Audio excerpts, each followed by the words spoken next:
Welcome back to Red Hood Outlaw, right here at Comicstorian, where we take some of your favorite comic books, trade paperbacks, movies, and video games, and we break down the plots and what happened within them into a synopsis, allowing you to understand, and occasionally we bring you an audio drama. Now, I know we've been doing the New 52 run for Red Hood, but that was allow you to understand what the essences and the untitled are, because now we're going back to Red Hood Rebirth. The last episode of Red Hood Rebirth was a while ago, so the video will be linked down below. But to give you a quick recap, in the year of the villain, Lex Luthor approached Red Hood and asked him to basically train an evil version of the Teen Titans.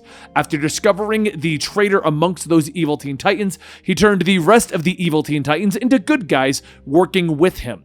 While this was going on, Artemis and Bizarro found their way back from the alternate dimension that they were lost in. And when we last left off, Artemis, Bizarro, Red Hood, and these young kids are all now the Red Hood and the Outlaws team. So why did I go back to the New 52 version of Red Hood? Well, today you'll understand why I took a break from Red Hood Rebirth to bring you that original storyline. Today it all makes sense. As the sun shines over the farmer's market in Marlboro, New York, Artemis picks up an apple, looking at it. This looks delicious. No, perfect. It's so amazing that I don't even want to eat it. And Jason tells her, yeah, well, it is an apple. Pretty much its only purpose in life is to be eaten. So should I be worried about you? She places the apple in her basket, recalling to a time when her and Bizarro were trapped in another dimension, stating that the last few months have been full of conflict, Jason. She's not ashamed about taking time to appreciate the simple things in life. As the two walk off, Jason asks what's up with the new hairstyle. It's only been a few days and her hair has grown so much. And Artemis asks, "Are you really questioning my hair? It's enchanted. Do you think that I manage a 5-foot ponytail in battle all on my own?" Jason laughs and he tells her, I don't usually miss him, but Roy would have been thrilled that you and B made it back. It was one of the last conversations that we had before, Artemis stops as she drops her apple. By the 7 beards, is Roy dead, Jason? Jason explains what happened in the Heroes in Crisis event. Yeah, they arrested Wally West. He's currently on trial for murder, which sucks, right? Artemis scowls, asking, "He's not still alive, I assume. You took revenge upon him, I am certain." Jason asks her, "Why? He didn't do it on purpose. It was an accident. I feel for him. I'm not going to kill someone over something."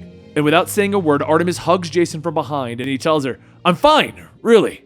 Artemis continues holding him and Jason tries to speak again and she tells him, "Shh." And the two just stand there. Some time passes and Jason says that, "If you tell anyone on Earth what just happened, I will deny it with my very last breath. Is there anything else you'd like to talk about?" Artemis says that she shared her newfound love of apples and he mocked her for it. She's good. As Artemis walks off, Jason grabs her and says, "Great story, well told. Now tell me the truth." She pulls away, telling him that she hates to think about it, let alone speak about it out loud, but in her youth, she sought the bow of Ra. It was not to be. She was chosen by another sacred weapon. And Jason laughs, telling her, "Haha, yeah, the 6-foot battle axe, mistress, as you call it." She goes on telling him that, yeah, she does miss her. From the moment she tried to summon Mistress in the other world, it tore her bond asunder. It felt like her soul was torn from her body. Mistress left her.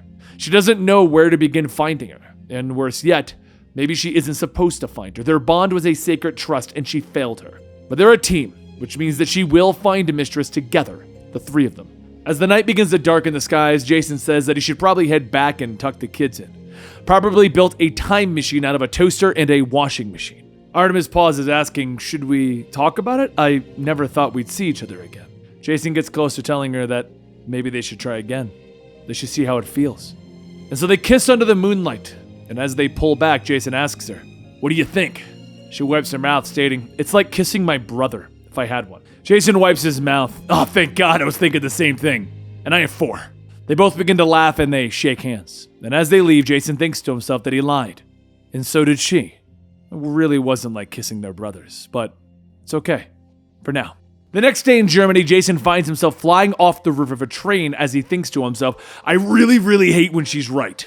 She grabs him by the jacket, telling him, "We tried it your way. To the surprise of no one, it didn't work, Jason." As Artemis pulls Jason back up, Bizarro is being attacked by 2 college girls asking, "Why am girls hitting Bizarro and friends?" The girls tell them, "That's simple. The Outlaws picked the wrong train, and now we have to kill you." One of the girls tries to snap Bizarro's neck as he tells them, "That's unlikely. Just then, Artemis jumps in, kicking the blonde to the ground, and Bizarro grabs the brunette's leg, stating, "If Red Her says it's okay to fight back, who am Bizarro to say no?" As Bizarro begins to swing the brunette, she says, "This is gonna hurt, isn't it?" And after Bizarro and Artemis knock the two out, Jason walks up stating, I really need to get a meta vibe despite their strength. Wonder what they're up to. Artemis then rips the roof of the train open, telling Jason that the anonymous tip that they received mentioned a dark cargo, so that's probably it. As everyone jumps in, Bizarro looks around at the rather normal-looking things and says, "This am anticlimactic. Why would girls want to fight for boxes and a car?" As Jason notices something, he begins to feel it in the air, and he's drawn to one of the covered objects. He reaches down to pull the tarp off, revealing a sort of obelisk, stating that he really hopes that he's wrong about this. At that moment, the girls from before, now mutated, jump in shouting, "Let's call it the end of humanity's time on Earth, and leave it at that!" However, when Jason looks back, he notices that those mutations aren't just the run-of-the-mill kind.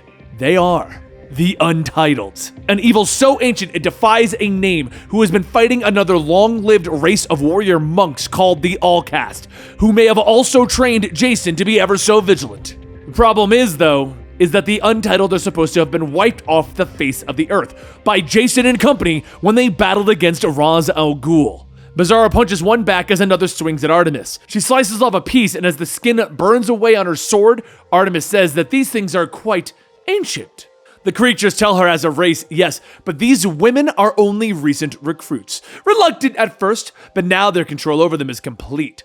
There's no way that they can stand against them as one. Bizarro watches as the creatures fuse together, and he says, "Bizarro no like magic stuff. Me should have thrown them into sun when me had chance." Suddenly, the creatures explode into a chunky mass, and as the pieces fall onto the two of them, Bizarro's the one that states the obvious. "This am gross." And Artemis tells him that she concurs. Behind the mess, Jason stands with the All Blades, stating, "Took me a second to recognize them, but that's the Untitled. They tend to hide and incubate in human bodies." Artemis scoffs, telling him, "And you're the only one who can wield those weapons? Goddess help us all. And why wouldn't you recognize them immediately?" Jason thinks for a moment and then tells her, simply put, he doesn't know. "Well, that's disconcerting. I didn't travel all across the globe to enlist the help of the criminally suspect amateurs." Jason looks at the shadows, asking, "Are you the contact?" And the old man steps out.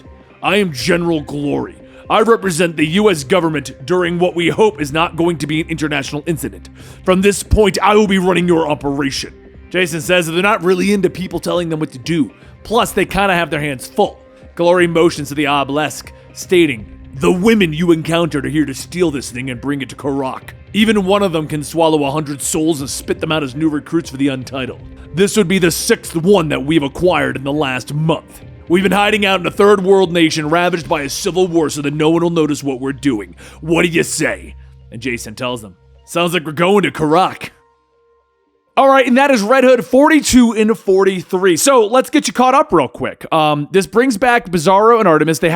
Artemis and Red Hood hadn't had a moment like what happened at the beginning of this video, where they finally got to talk about what had happened and what was going on. The issue afterwards is very much like our Miles Morales storyline that we did a few days ago, where it kind of bridges into the next story arc.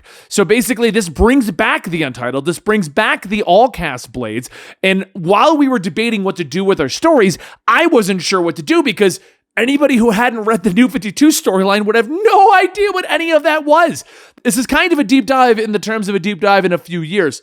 Now, if you're wondering, the same writer has been writing all of these Red Hood storylines. He did New 52, he did Red Hood and Red Arrow, or Roy, or Arsenal, whatever he's going by at the time. And then he's done this new Red Hood Outlaw story. So he's doing a callback on his own stuff from a while ago. But the next storyline is going to basically bring some true conclusion to what's going on with the All Cast and the All Blades. Then we're going to move into what is going on with Red Hood in the Joker War. So you have at least 2 more weeks of Red Hood storylines coming out of our channel right now. So if you hit that subscription button, you'll find out the final battle of the All Cast, Red Hood, Bizarro, Artemis, how it's all going to come together. And then we're going to do the Joker War stuff. Don't forget to hit that subscription button. And if you want early access to next week's Red Hood video, if you hit up our YouTube memberships, we will probably have it out almost a week in advance. We're getting back to that way far advanced kind of stuff. So anyway, guys, thank you so much for your support. I really do appreciate it. And we'll see you next time right here at the Comicstorian channel.